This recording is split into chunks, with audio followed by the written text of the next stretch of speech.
જરા કલ્પના કરો, સંવત 1873 ના 1876 ના પોષ વદ એકાદશીની એ સવાર છે. ગઢડામાં દાદા ખાચરના દરબારનું એ પ્રાંગણ. બિલકુલ. અને આથમણે દ્વારવાળા ઓરડાની ઓસરીએ શ્રીજી મહારાજ દક્ષિણ તરફ મુખ રાખીને ઢોલિયા પર બિરાજમાન છે. તેમનો પહેરવેશ એકદમ શ્વેત અને તેજસ્વી છે. ધોળો ખેસ, ધોળો ચોફાળ અને માથે ધોળી પાઘ. અને એ પાગમાં ફૂલના હાર, પેલા હીર અને પુષ્પના તોરા લટકી રહ્યા છે, કાન પર પુષ્પના ગુચ્છ છે.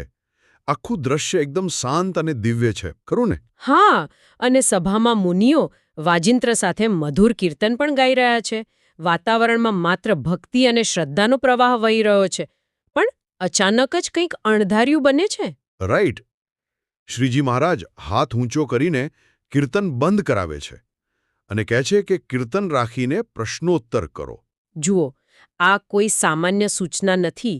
આ માત્ર ભક્તિમાંથી બહાર આવીને માનવ મનોવિજ્ઞાન અને પેલી ડિવાઇન મિકેનિઝમ એટલે કે ઈશ્વરીય સંરચનાને ડીકોડ કરવા તરફનો એક બહુ મોટું ઐતિહાસિક કદમ છે. સાચી વાત છે. તો આ ઊંડાણપૂર્વકની ચર્ચામાં આપ સૌનું સ્વાગત છે. આજનો આપણો મુખ્ય હેતુ એ સમજવાનો છે કે મનુષ્યનું મન હંમેશા નાશવંત અને તુચ્છ વસ્તુઓ તરફ કેમ આકર્ષાય છે અને સાચો આનંદ તથા શિસ્ત વચ્ચેનો ગાઢ સંબંધ શું છે. અને આ દૃશ્યનું વર્ણન જ હું કહેતો હતો કે એટલું શક્તિશાળી છે, કારણ કે કીર્તન રોકીને પ્રશ્નોત્તરી શરૂ કરાવવીને એક બહુ મોટો અને સૂક્ષ્મ સંકેત આપે છે. કેવો સંકેત? મોટાભાગે લોકો માને છે કે આધ્યાત્મિકતા એટલે માત્ર આંધળી શ્રદ્ધા, પૂજાપાઠ, બસ. પરંતુ શ્રીજી મહારાજનું આ પગલું દર્શાવે છે કે આ સભા માત્ર શ્રદ્ધા માટેની જગ્યા નહોતી. એટલે કે ત્યાં ખુલ્લી ચર્ચા થઈ શકતી હતી. એકદમ. તે બુદ્ધિગમ્ય જ્ઞાન, તર્ક અને ચર્ચા માટેનું એક મુક્ત પ્લેટફોર્મ હતું. ભક્તિ પોતાની જગ્યાએ શ્રેષ્ઠ છે જ, પણ જ્યાં સુધી જ્ઞાનની અને તર્કની સ્પષ્ટતા ન હોય ને ત્યાં સુધી આધ્યાત્મિક માર્ગ પર આગળ વધવું અશક્ય છે. બરાબર. પ્રશ્નો પૂછવા અને બ્રહ્માંડના નિયમોને સમજવા એ પણ ઉપાસનાનો જ એક ભાગ છે. બિલકુલ. જ્ઞાનની સ્પષ્ટતા માટે પ્રશ્નો જ એકમાત્ર ચાવી છે. હું પણ એ જ વિચારતી હતી, અને આ જ ખુલ્લા પ્લેટફોર્મ પર બ્રહ્માનંદ સ્વામી એક એવો પ્રશ્ન પૂછે છે જે કોઈ આસમાનમાં વિહરતી ફિલોસોફી નથી. હા, એ સીધો આપણા રોજિંદા માનવ સ્વભાવ પર પ્રહાર કરે છે. એક્ઝેક્ટલી. બ્રહ્માનંદ સ્વામી પૂછે છે કે ભાઈ, પરમેશ્વર સર્વ સુખના ધામ છે, સંપૂર્ણ આનંદનું કેન્દ્ર છે, છતાં મનુષ્યના જીવની વૃત્તિ તેમાં કેમ ચોંટતી નથી? બહુ જ પ્રેક્ટિકલ સવાલ છે આ. હા. અને બીજી તરફ જે પેલી માઇક, નાશવંત અને તુચ્છ પદાર્થો છે તેમાં વૃત્તિ તરત જ કેમ ચોંટી જાય છે? એક રીતે જોઈએ તો આ એવો પ્રશ્ન છે કે આપણે કચરા તરફ કેમ આકર્ષાઈએ છીએ અને ખજાનાને કેમ અવગણીએ છીએ? હા. અને સભામાં હાજર મુક્તાનંદ સ્વામી આનો ઉત્તર આપવાનો પ્રયાસ પણ કરે છે. પણ તેઓ સંતોષકારક ખુલાસો આપી શકતા નથી, રાઈટ? બરાબર. અને ત્યારે ખુદ શ્રીજી મહારાજ આનો જવાબ આપે છે. તેઓ સમજાવે છે કે જ્યારે ઈશ્વરે આ જગતની સૃષ્ટિ રચી ત્યારે તેમાં એક કળ એટલે કે એક પ્રકારની મિકેનિઝમ કે સ્પ્રિંગ ચડાવી દીધી છે. ચાલો અને થોડું સમજીએ. આજના આધુનિક સમયમાં શું આપણે આ કળને એક અદૃશ્ય એલ્ગોરિધમ અથવા તો પેલી સેલ્ફ વાઇન્ડિંગ ઘડિયાળ સાથે સરખાવી શકીએ? હા, તમે એવું ચોક્કસ કહી શકો. આ કળનો સિદ્ધાંત ખરેખર માનવ મનના ડીએનએને ખોલી નાખે છે. એટલે જાણે કે ઈશ્વરે જ્યારે બ્રહ્માંડ બનાવ્યું ત્યારે એકવાર સિસ્ટમ સેટ કરી દીધી અને હવે આખી સૃષ્ટિ ઓટો પાયલોટ પર ચાલી રહી છે. એકદમ સાચી વાત. સ્ત્રી અને પુરુષનું એકબીજા પ્રત્યેનું આકર્ષણ, માતા પિતાનું સંતાનો પ્રત્યેનો સહેજ પ્રેમ, ભૌતિક વસ્તુઓ ભેગી કરવાની વૃત્તિ, આ બધું જ એ ઓટો પાયલોટ સિસ્ટમનો હિસ્સો છે. રાઈટ. જેથી સંસારની વૃદ્ધિ આપમેળે થયા કરે. ઈશ્વરે રોજ આવીને લોકોને કહેવું ન પડે કે ભાઈ તમે સંસાર આગળ વધારો. પણ અહીં મને એક બહુ મોટો વિરોધાભાસ દેખાય છે. કેવો વિરોધાભાસ? જો ભગવાને જ આ સિસ્ટમ બનાવી છે, જો આ માયા અથવા આકર્ષણ એ ઈશ્વરનું જ ડિફોલ્ટ પ્રોગ્રામિંગ છે, તો પછી તેમાં ફસાવવું એ માણસનો વાંક કેવી રીતે હોઈ શકે? કોઈ વ્યક્તિ એ જ કરી રહી છે જે સિસ્ટમ તેની પાસે કરાવી રહી છે. તો પછી તેને દોષિત કેમ ગણવામાં આવે છે? અહીં જે આકર્ષક બાબત છે તે એ છે કે શ્રીજી મહારાજ આ પ્રશ્નથી ભાગતા નથી અને આ સિસ્ટમને નકારતા પણ નથી. અચ્છા. તેઓ સ્પષ્ટ સ્વીકારે છે કે હા, આ હેત, આ પારસ્પરિક આકર્ષણ એ જ ભગવાનની માયા છે. અને આ માયાનો પ્રવાહ નાનો સૂનો નથી. તે એટલો પ્રબળ અને મજબૂત છે કે જો માયિક પદાર્થોમાં દોષ બુદ્ધિ રાખીને વૈરાગ્ય ન કેળવાય ને તો શિવ, બ્રહ્મા અને નારદ જેવા સમર્થ મુક્તો પણ તેમાં તણાઈ જાય છે. શું વાત કરો છો? શિવ અને બ્રહ્મા પણ? હા, મનુષ્યનો વાંક એ નથી કે સિસ્ટમ આકર્ષક છે. વાંક એ છે કે મનુષ્ય એ આકર્ષણને જ અંતિમ સત્ય માની લે છે અને પોતાના મૂળ સ્વરૂપને સાવ ભૂલી જાય છે. બરાબર. વચનામૃત સમજાવે છે કે ઈશ્વરે માત્ર કળ નથી બનાવી, પણ મનુષ્યને બુદ્ધિ અને વૈરાગ્યનું હથિયાર પણ આપ્યું છે. જો આ હથિયારનો ઉપયોગ ન થાય તો મોટામાં મોટા જ્ઞાનીઓ પણ આ માયાના ઓટોપાઇલટ પ્રવાહમાં વહી જ જાય છે. પણ એક મિનિટ, મને આ વાત ગળે નથી ઉતરતી. તમે શિવ, બ્રહ્મા અને નારદજી જેવા સમર્થ દેવો અને ઋષિઓની વાત કરી. આ તો આધ્યાત્મિક જગતના સૌથી મોટા દિગ્ગજો ગણાય. હા, બિલકુલ. તો જો આવા મહાન અસ્તિત્વો પણ આ ડિફોલ્ટ એલ્ગોરિધમ કે માયાના પ્રવાહમાં તણાઈ જતા હોય તો પછી એક સામાન્ય માણસ પાસે કેવી અપેક્ષા રાખવી, જે સમાજમાં રહે છે, જેની પાસે નોકરી અને પરિવારની જવાબદારીઓ છે? સાચી વાત છે.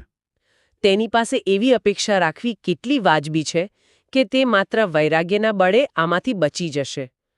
આ તો પેલા જેવી વાત થઈ કે કોઈને મહાસાગરના તોફાનમાં ફેંકીને એમ કહેવું કે માત્ર હાથ પગ હલાવીને તરી જાઓ. આ એક અશક્ય રમત જેવું નથી લાગતું? આ બહુ જ વાજબી પ્રશ્ન છે. અને સાચું કહું તો હું પણ એ જ કહેતો હતો કે તે અશક્ય જ લાગે છે. જો કોઈ વ્યક્તિ માત્ર પોતાના બળે માયા સામે લડવાનો પ્રયાસ કરે ને તો તે હારી જ જાય. તમે માયાના પ્રવાહને સીધી ટક્કર મારીને હરાવી શકતા નથી. એટલે જ શ્રીજી મહારાજે અહીં એક ખૂબ જ સચોટ ઉકેલ આપ્યો છે. શું ઉકેલ છે? તેઓ એવું નથી કહેતા કે માયા સાથે યુદ્ધ કરો. તેઓ કહે છે કે ભગવાન સિવાય બીજે ક્યાંય પ્રીતિ ન રાખવી. બસ આ જ એકમાત્ર રસ્તો છે. ઓહ, એટલે કનેક્શન બદલવાની વાત છે. હા, જ્યારે કોઈ વ્યક્તિ ભગવાનના સ્વરૂપમાં અનન્ય પ્રેમ અને નિષ્ઠા કેળવે છે ત્યારે તે માયાના ગુરુત્વાકર્ષણમાંથી બહાર નીકળીને પરમાત્માના ગુરુત્વાકર્ષણમાં પ્રવેશી જાય છે. વૈરાગ્ય એ કોઈ શુષ્ક કે નીરસ વસ્તુ નથી, પણ તે એક સમજણ છે. કેવી સમજ? એ સમજણ કે સંસારની વસ્તુઓ અંદરથી ખાલી છે. જો બ્રહ્મા કે શિવ પણ ભગવાનના સ્વરૂપથી જુદા પડે એટલે કે તેમનું ધ્યાન ચૂકે તો જ તેઓ તણાય છે. એટલે ઉકેલ એ છે કે પેલી કળની સામે લડવાને બદલે પોતાનું કનેક્શન સીધું ભગવાન સાથે જોડી દેવું. અરે વાહ! આ કનેક્શન જ મહાસાગરમાં ડૂબતા બચવા માટેનું લાઈફ જેકેટ છે. એકદમ બરાબર. એટલે કે સિસ્ટમ ભલે ઓટો પાયલટ પર હોય અને ગમે તેટલી શક્તિશાળી હોય, પણ માણસ પાસે મેન્યુઅલ કંટ્રોલ પોતાના હાથમાં લેવાનું વિકલ્પ છે. હા, અને તે કંટ્રોલ એટલે ભગવાનમાં અખંડ પ્રીતિ. અહીં વાત ખરેખર રસપ્રદ બને છે, કારણ કે જો માયા આટલી પ્રબળ હોય અને તેમાંથી બચવું આટલું અઘરું હોય, તો પછી જ્યારે કોઈ વ્યક્તિ ખરેખર ભગવાનની પ્રાપ્તિ કરી લે ત્યારે શું થતું હશે? બહુ સારો સવાલ છે. આ સવાલ આપણને આ ચર્ચાના બીજા મહત્વના પ્રશ્ન તરફ લઈ જાય છે. અને આ વખતે મુક્તાનંદ સ્વામી પ્રશ્ન પૂછે છે. શું પૂછે છે? તેઓ પૂછે છે કે જીવને ભગવાનની પ્રાપ્તિ થવી એ અત્યંત દુર્લભ છે. લાખો કરોડોમાં કોઈ એકને આ મોકો મળે છે. અને જ્યારે આ પ્રાપ્તિ થાય ત્યારે તેનાથી મોટો કોઈ લાભ કે આનંદ બીજો છે જ નહીં. સાચી વાત. આ વાત સમજાય છે. છતાં મનુષ્યનો જીવ આવા અદ્ભુત અને અખૂટ આનંદને છોડીને પાછો તુચ્છ પદાર્થો પાછળ દોડીને શા માટે ક્લેશ એટલે કે દુઃખ પામે છે? બરાબર. શા માટે કોઈ વ્યક્તિ હાથમાં આવેલો હીરો ફેંકીને પાછા કાંકરા વીણવા જાય છે? એક્ઝેક્ટલી. ત્યારે શ્રીજી મહારાજ એક સીધું અને સચોટ ગણિત આપે છે. તેઓ કહે છે કે જ્યારે જીવ પરમેશ્વરના વચનનો એટલે કે આજ્ઞાનો ભંગ કરીને આડોઅવળો ડોલે છે ત્યારે જ તે ક્લેશ પામે છે. જો વચનમાં રહે તો ભગવાન જેવો જ આનંદ મળે છે. આ સમીકરણ એકદમ સ્પષ્ટ છે. આજ્ઞા પાલન બરાબર સંપૂર્ણ આનંદ અને આજ્ઞાનો ભંગ બરાબર ક્લેશ. જો આપણે આને મોટા ચિત્ર સાથે જોડીએ ને તો આ સમીકરણ માત્ર કોઈ સાધારણ ધાર્મિક નિયમ નથી, પણ તે આધ્યાત્મિક અને માનવ મનોવિજ્ઞાનનો પાયો છે. એ કઈ રીતે? શ્રીજી મહારાજ અહીં સામાન્ય જગતના લોકો અને આધ્યાત્મિક માર્ગ પર ચાલનારા લોકો વચ્ચેનો બહુ મોટો તફાવત ડીકોડ કરી રહ્યા છે. જે લોકો ભગવાનથી વિમુખ છે, જેમને આધ્યાત્મિકતા સાથે કોઈ લેવાદેવા નથી, તેમના જીવનના સુખ અને દુઃખ તેમના પોતાના કર્મોને આધીન હોય છે. બરાબર. તેઓ પ્રકૃતિના સામાન્ય નિયમો મુજબ ફળ ભોગવે છે. હા, પરંતુ જેઓ આધ્યાત્મિક માર્ગ પર છે, જેઓ આનંદના સ્ત્રોતને પામી ચૂક્યા છે, તેમના માટે દુઃખે ક્લેશનું કારણ અલગ હોય છે. તેમના માટે ક્લેશનું એકમાત્ર કારણ એ છે કે તેઓ તુચ્છ, નાશવંત પદાર્થો માટે ભગવાનની આજ્ઞા તોડે છે. ઓહ, આને તો આધુનિક મનોવિજ્ઞાનમાં કોગ્નિટિવ ડિસોનન્સ કહેવાય છે. હા, બિલકુલ. આ કોગ્નિટિવ ડિસોનન્સવાળો મુદ્દો ખરેખર ઊંડો છે. એટલે કે કોઈ વ્યક્તિને પૂરેપૂરી ખબર છે કે તેનું સર્વોચ્ચ કલ્યાણ અને સાચો આનંદ શેમાં છે, તેની પાસે સત્યનું જ્ઞાન છે. રાઈટ. છતાં પણ પેલી સૃષ્ટિની કળની અસર હેઠળ આવીને અથવા તો ક્ષણિક આકર્ષણમાં ફસાઈને તે વ્યક્તિ જ્યારે ખોટા માર્ગે વળી જાય છે, ત્યારે એક આંતરિક સંઘર્ષ ઊભો થાય છે. મન બે ભાગમાં વહેંચાઈ જાય છે. એક ભાગ જે સત્ય જાણે છે અને બીજો ભાગ જે વાસના તરફ ખેંચાય છે. બરાબર. આ અંદરનો વિરોધાભાસ મનને ફાડી ખાય છે અને આ જ આંતરિક અસંતોષ, આ જ અપરાધભાવ એટલે ક્લેશ. ભગવાન કોઈ સજા આપવા ઉપરથી નથી આવતા, પણ માણસ પોતે જ પોતાના સિદ્ધાંતો તોડીને પોતાનું માનસિક સંતુલન ગુમાવી દે છે. એકદમ સાચી વાત. તો આ બધાનો અર્થ શું છે? જો આજ્ઞા પાળવી જ કોગ્નિટિવ ડિસોનન્સ અને ક્લેશથી બચવાની ચાવી છે, તો તે આજ્ઞાઓ કઈ છે? શું બધા માટે એક સરખો જ નિયમ લાગુ પડે છે? મતલબ કે શું આખી દુનિયા એક જ લાકડીએ હાંકવાનું છે? ના ના, બિલકુલ નહીં. અને આ જ વચનામૃતની સૌથી મોટી સુંદરતા છે. શ્રીજી મહારાજ સ્પષ્ટ કરે છે કે આધ્યાત્મિક અનુશાસન એ કોઈ એક જ માપની સાઇઝ નથી. મતલબ કે વન સાઇઝ ફિટ્સ ઓલ એવું નથી. અચ્છા. તે મનુષ્યની જીવનશૈલી અને તેણે પસંદ કરેલા માર્ગ અનુસાર સંપૂર્ણપણે કસ્ટમાઇઝ્ડ છે. તેઓ ત્યાગી એટલે કે સંન્યાસી અને ગૃહસ્થ એમ બંને વર્ગ માટે અલગ અલગ આજ્ઞાઓ અને નિયમોનું માળખું દર્શાવે છે. તો ચાલો આ બંને માળખાને વિગતવાર સમજીએ. ત્યાગીઓ માટે શું નિયમો છે? ગ્રંથમાં ઉલ્લેખ છે કે ત્યાગીઓએ અષ્ટ પ્રકારે સ્ત્રીનો ત્યાગ રાખવાનો છે, તો જ તેમનું બ્રહ્મચર્ય વ્રત પૂરું ગણાય. આ અષ્ટ પ્રકારે એટલે શું? શું આ માત્ર શારીરિક અંતર રાખવાની વાત છે કે પછી તેનાથી વિશેષ કંઈ છે? ના, આ માત્ર શારીરિક અંતર નથી. જો કોઈ સંન્યાસી જંગલમાં જઈને બેસી જાય અને કોઈ સ્ત્રીનો શારીરિક સંપર્ક ન કરે, પણ પોતાના મનમાં સતત ભૂતકાળના આકર્ષણોને વાગોળ્યા કરે, તો પેલી માયાની કળ તેને માનસિક રીતે તો પકડી જ લે છે. ઓહ, રાઈટ. અષ્ટ પ્રકારે ત્યાગ એટલે કે 8 અલગ અલગ સ્તરે આકર્ષણને કાપવું. આમાં શારીરિક સ્પર્શનો ત્યાગ તો છે જ, પરંતુ સાથે સાથે સ્ત્રીઓ વિશે વાત ન કરવી, એવી વાતો સાંભળવી નહીં, તેમની સામે કામુક નજરે જોવું નહીં, એકાંતમાં તેમની સાથે સંપર્ક ન રાખવો. સંપર્ક કરવાનો ઈરાદો પણ ન રાખવો અને મનમાં તેમના વિશેના સંકલ્પ કે કલ્પનાઓ પણ ન કરવા. આ બધું જ સામેલ છે. બાપરે. આ 8 દરવાજા બંધ કરવામાં આવે ને ત્યારે જ મન પેલી ઓટો પાયલટ સિસ્ટમમાંથી સંપૂર્ણપણે ડિસ્કનેક્ટ થાય છે. જો આમાંથી એક પણ સ્તરે છૂટછાટ લેવામાં આવે તો મનમાં તરત જ ક્લેશ પ્રવેશે છે. અદ્ભુત. એટલે કે આ તો એલ્ગોરિધમ સામે એકદમ એરટાઇટ સીલ બનાવવાની વાત થઈ. સંપૂર્ણ માનસિક અને શારીરિક ક્વોરન્ટાઇન. બિલકુલ. પણ બીજી તરફ એવા લોકો છે જેઓ સમાજમાં રહે છે, પરિવારો ચલાવે છે. ગૃહસ્થો માટે આ એરટાઇટ સીલ તો શક્ય નથી. તો તેમના માટે કયા નિયમો દર્શાવ્યા છે? ગૃહસ્થો માટે નિયમો અલગ છે, પણ શિસ્તનું મહત્વ એટલું જ છે. ગૃહસ્થ માટે પણ બ્રહ્મચર્યની વ્યાખ્યા આપવામાં આવી છે.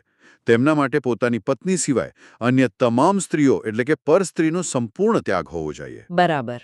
એટલું જ નહીં, વ્રત અને ઉપવાસના પવિત્ર દિવસોમાં પોતાની પત્નીનો પણ ત્યાગ રાખવો અને માત્ર શાસ્ત્રોક્ત ઋતુ સમયે જ સ્ત્રીનો સંકરવો, આ નિયમો દર્શાવ્યા છે. અચ્છા.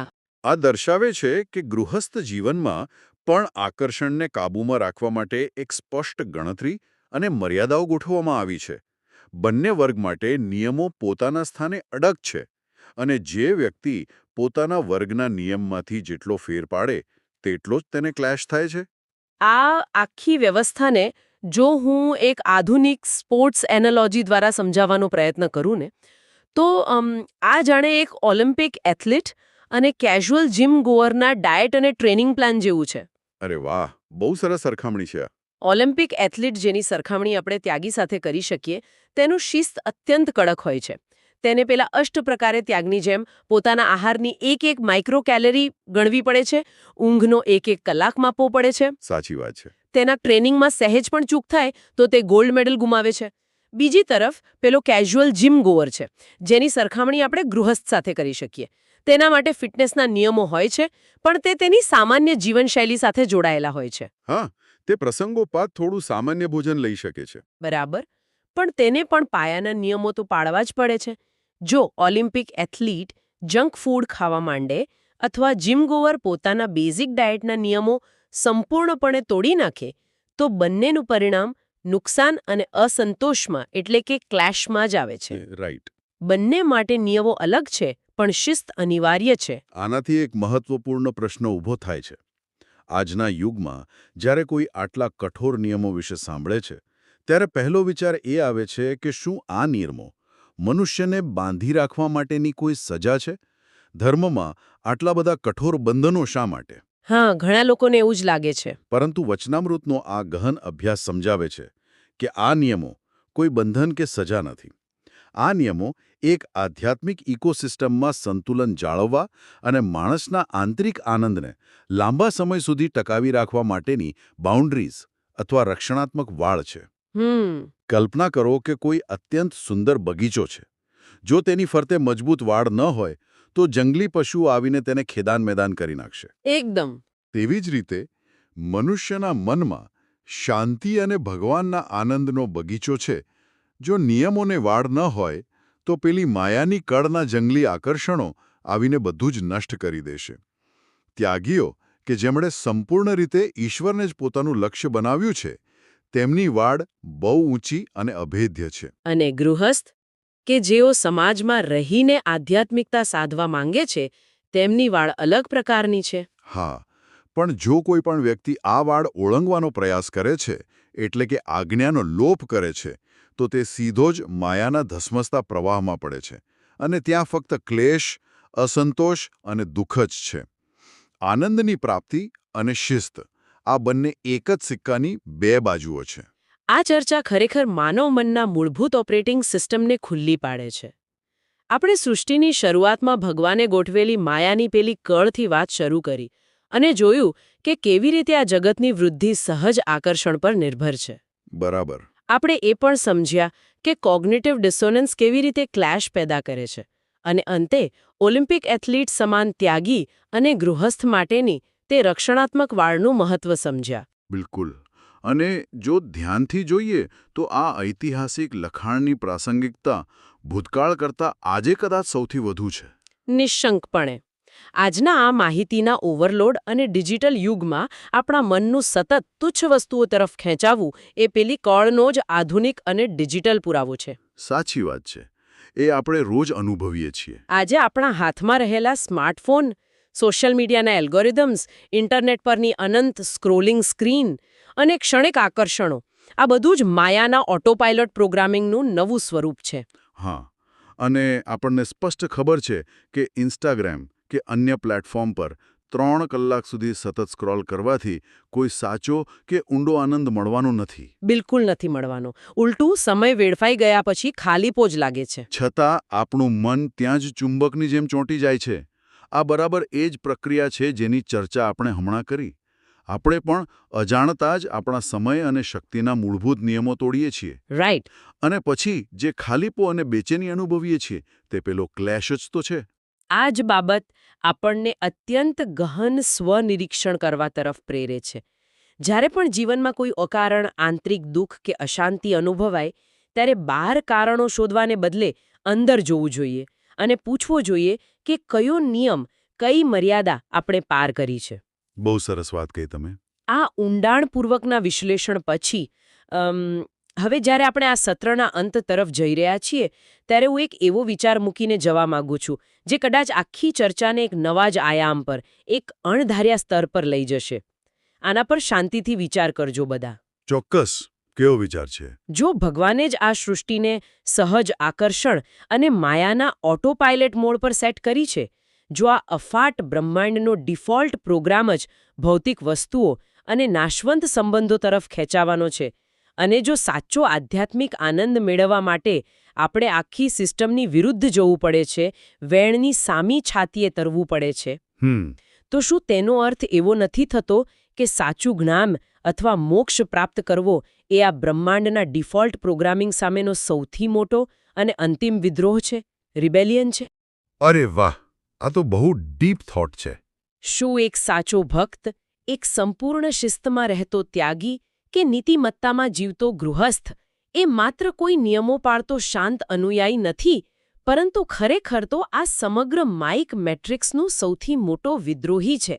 દાદા ખાચરના દરબારની એ સવાર, તે શાંત શ્વેત ઢોલિયો અને કીર્તન રોકીને શરૂ થયેલી એ માનવ મનને ડીકોડ કરતી ચર્ચા, આ બધું આપણને આજે પણ આપણા જીવનના આંતરિક કંટ્રોલને ઓટો પાયલોટ પરથી હટાવીને ફરીથી પોતાના હાથમાં લેવા માટે પ્રેરિત કરે છે. સાચી વાત છે. અને આ એક એવો વિદ્રોહ છે જે વિનાશ નહીં પણ શાશ્વત આનંદ તરફ લઈ જાય છે. આપણે બધા જીવનમાં શાંતિ અને સુખ શોધી રહ્યા છીએ, રાઈટ? હા, બિલકુલ. એ તો માનવ સ્વભાવ છે. પણ જો આપણે આપણા જ મનનું થોડું ઓબ્ઝર્વેશન કરીએ ને, તો એક બહુ જ વિચિત્ર પેટર્ન જોવા મળે છે. આપણું મન હંમેશા એવી જ વસ્તુઓ તરફ કેમ દોડે છે જે અંતે આપણને સ્ટ્રેસ આપે છે? એક્ઝેક્ટલી. અને એ જ સૌથી મોટો કોયડો છે. એટલે જે વસ્તુઓ આપણને શારીરિક કે માનસિક રીતે નુકસાન કરે છે તેના તરફ આકર્ષણ સૌથી વધુ હોય છે, અને જે બાબતોમાં કાયમી શાંતિ છે તેમાં આપણું મન લાગતું જ નથી. તો મને એમ થાય કે શું આ આપણા મગજની કોઈ ખામી છે, મતલબ કોઈ ગ્લિચ છે? એવો વિચાર આવવો બહુ સ્વાભાવિક છે. તો બસ આજના આ ડીપ ડાઈવમાં આપણે આ જ વસ્તુ સમજવાના છીએ.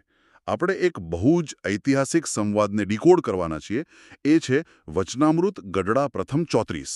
રાઈટ. અને આ કોઈ સામાન્ય લખાણ નથી.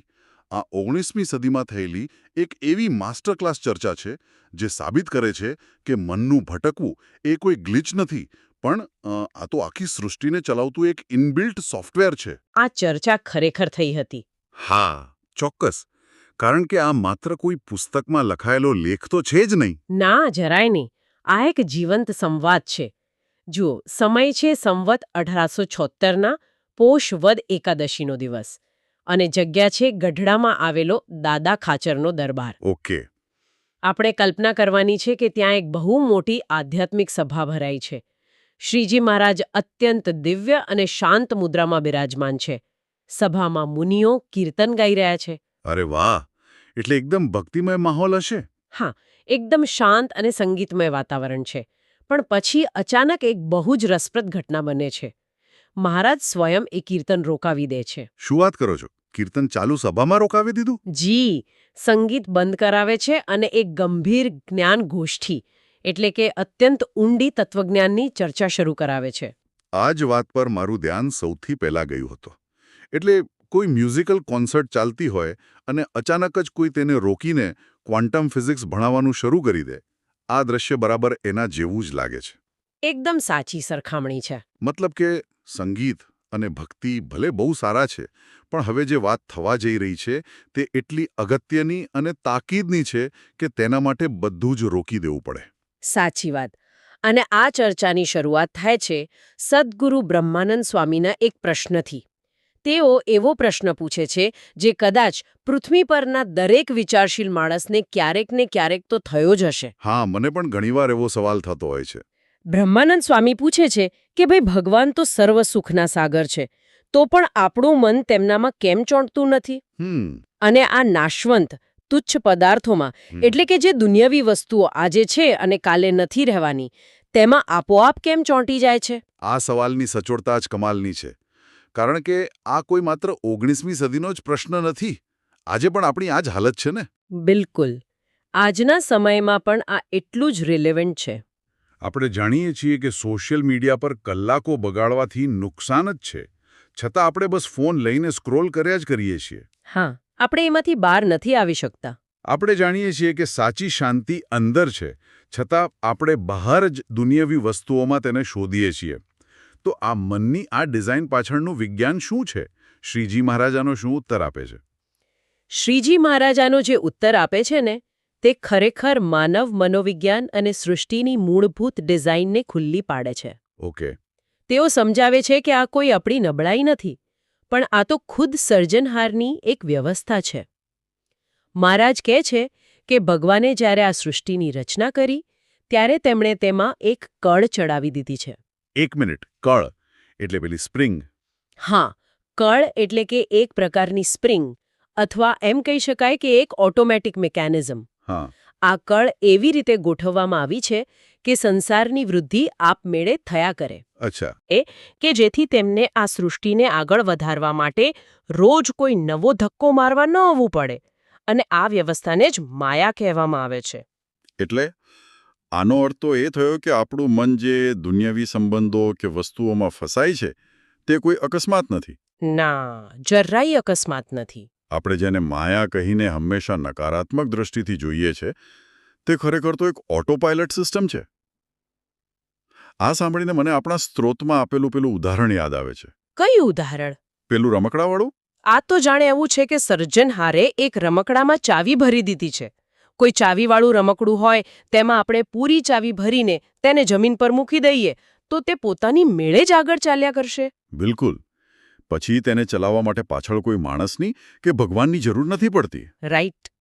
તો એનો અર્થ એ થયો કે આપણું મન જે આ બધી વસ્તુઓ પાછળ ભાગે છે તે સિસ્ટમની કોઈ ખામી નથી, પણ તે તો એક ઇનબિલ્ટ ફીચર છે. મેન્યુફેક્ચરરે જ તેને એવું બનાવ્યું છે. હા, એકદમ પરફેક્ટ એનાલોજી છે આ. પણ અહીં મારો એક બહુ મોટો સવાલ છે, અને કદાચ સાંભળનાર લોકોને પણ આ સવાલ થતો હશે.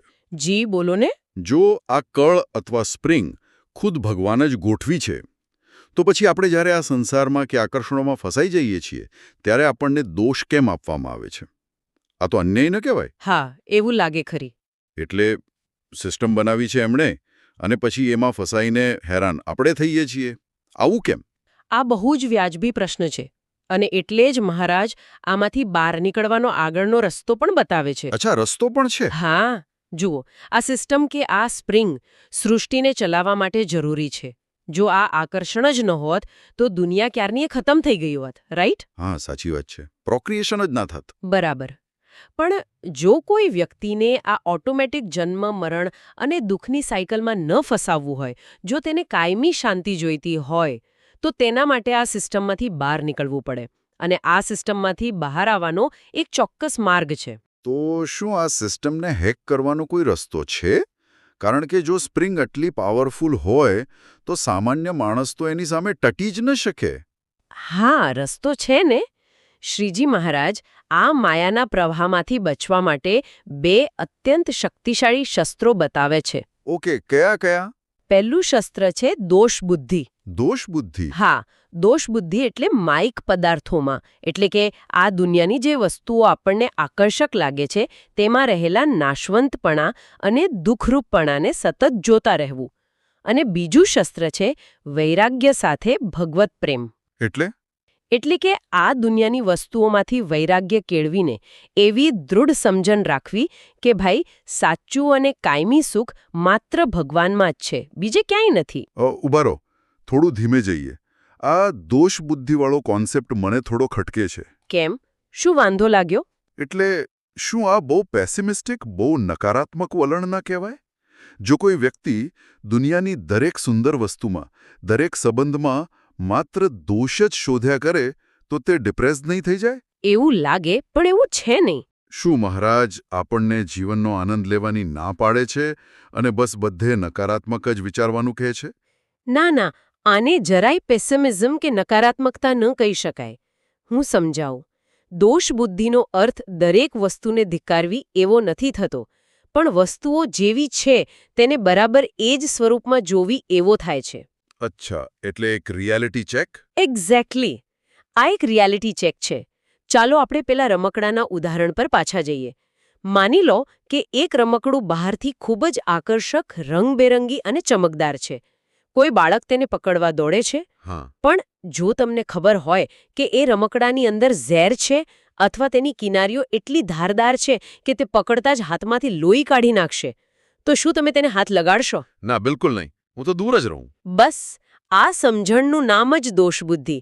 જ્યારે ખબર પડે કે જે સુખ બહારથી સુંદર દેખાય છે તેના પરિણામમાં ભવિષ્યનું દુઃખ, સ્ટ્રેસ અને અશાંતિ છુપાયેલા છે, ત્યારે મન આપોઆપ ત્યાંથી પાછું વળી જાય છે. ઓહ, સમજી ગયો. આમાં તમારે પોતાને પરાણે રોકવાની જરૂર જ નથી પડતી.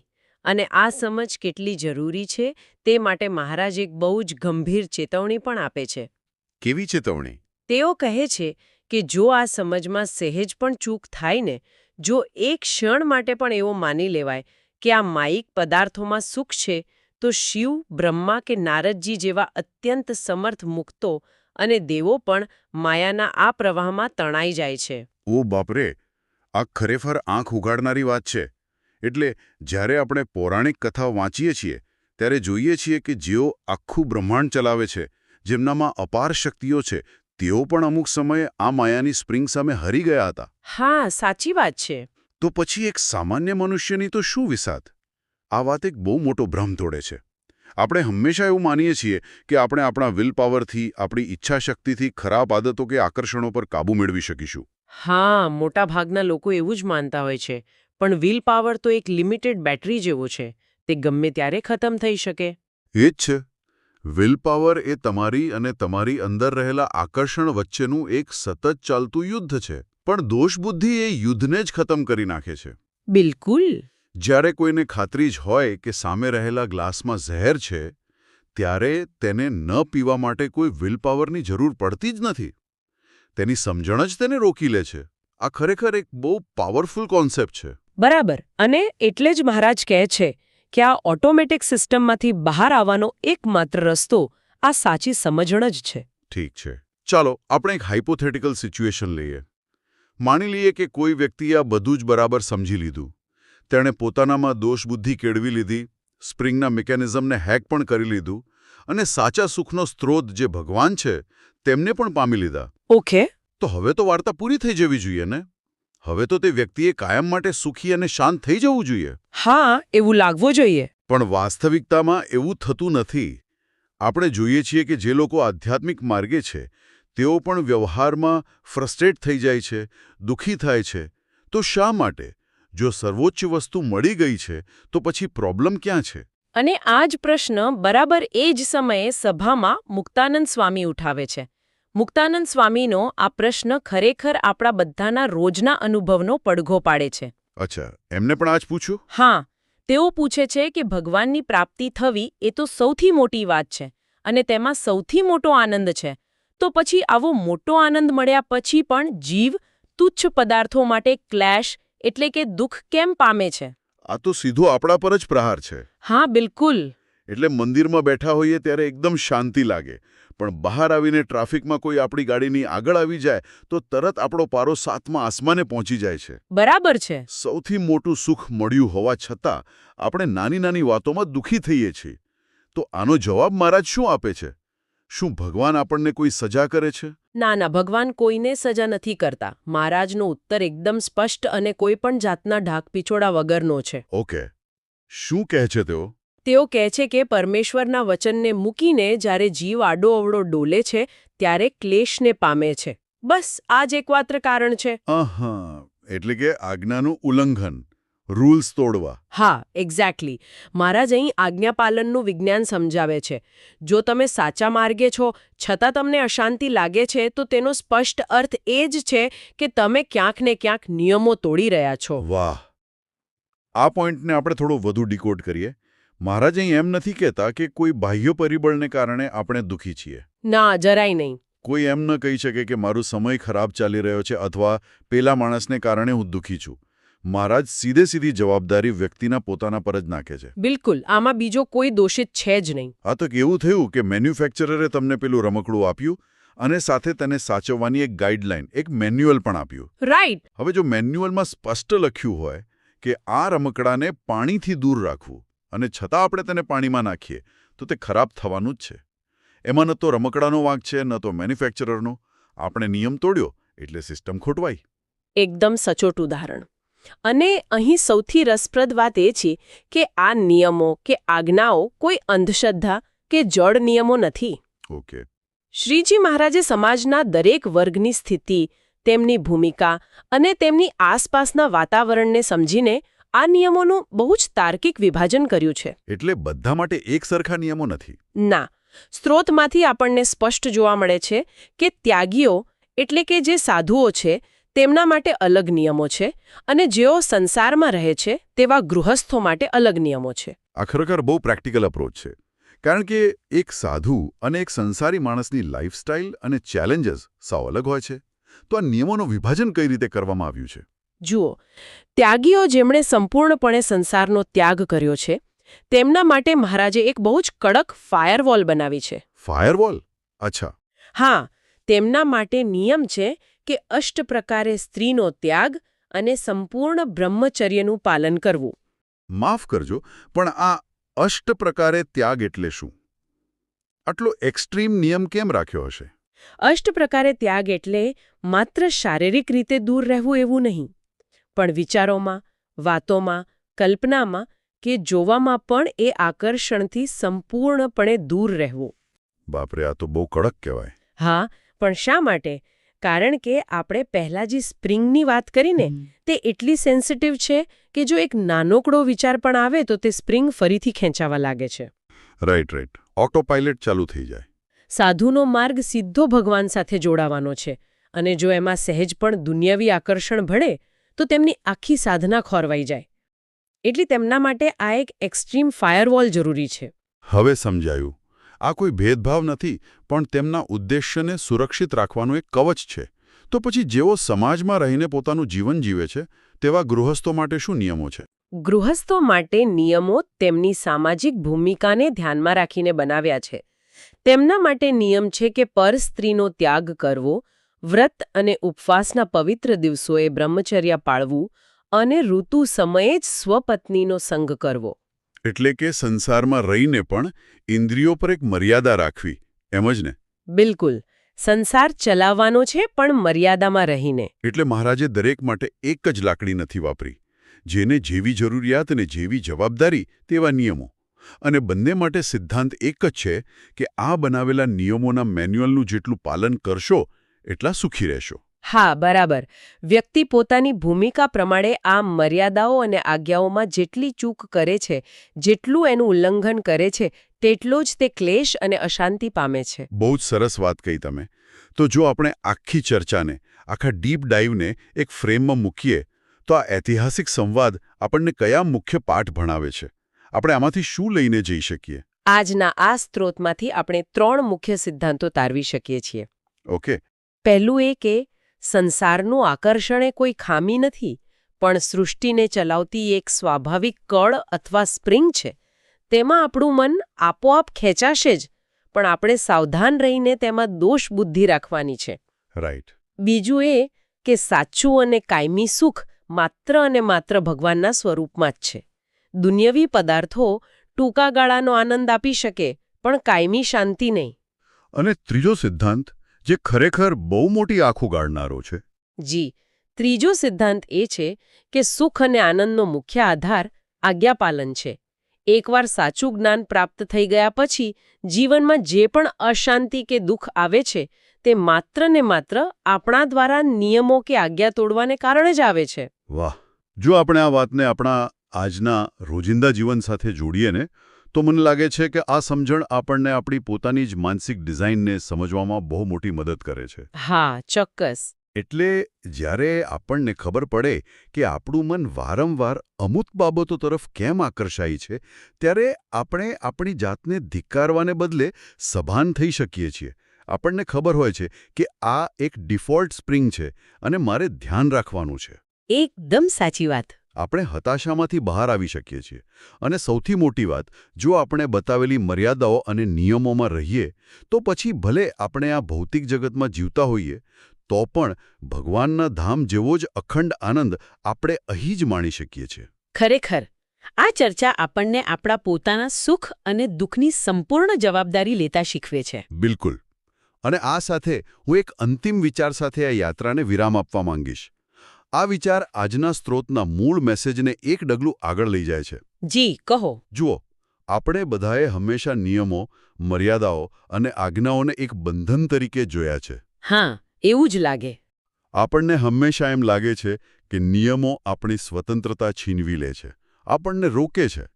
પરંતુ આજના આ ડીપ ડાઇવ પછી એક બહુ મોટો પ્રશ્ન ઊભો થાય છે. જો આ પૃથ્વી પર જ સર્વોચ્ચ શાંતિ અને અખંડ આનંદ મેળવવાની એકમાત્ર શરત આ નિયમો અને મર્યાદાઓનું પાલન કરવું જ હોય, જો એ મેન્યુઅલ પ્રમાણે ચાલવાથી જ મશીન બગડતું અટકતું હોય, તો શું એવું બની શકે કે જેને આપણે અત્યાર સુધી બંધન માનતા આવ્યા છીએ તે જ ખરેખર આપણી સંપૂર્ણ સ્વતંત્રતા અને કાયમી શાંતિની સૌથી મોટી ચાવી હોય? બહુ જ ઊંડો વિચાર છે આ. વિચારો, કદાચ મશીન ખરાબ નથી, કદાચ આપણે જ એનું મેન્યુઅલ વાંચવાનું ચૂકી ગયા છે. આ નવા પર્સ્પેક્ટિવ સાથે આજના ડીપ ડાઇવમાં બસ આટલું જ. આશા છે કે આ ચર્ચા તમને તમારા મનની સ્પ્રિંગને વધુ સારી રીતે સમજવામાં મદદ કરશે. ફરી મળીશું